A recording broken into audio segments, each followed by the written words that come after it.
How to blur out different portions of a video in Canva. In this video, I will show you how can you easily blur out certain portion in video in Canva application. So without any delay, let's get into it.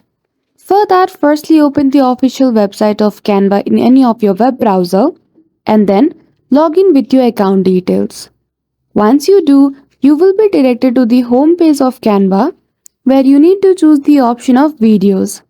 Once you do, simply choose video which you want to make. If you want to make a mobile video, simply click on it.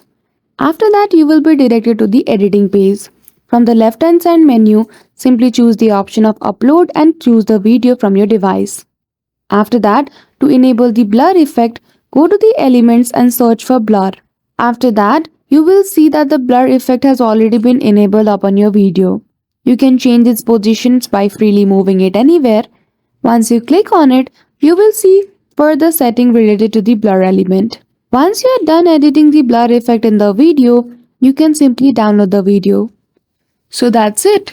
That is how easily you can blur out portions of a video in Canva. So I hope you found this video helpful. If you did, don't forget to give it a thumbs up and subscribe to our channel for such tutorial. Thank you for watching till the end.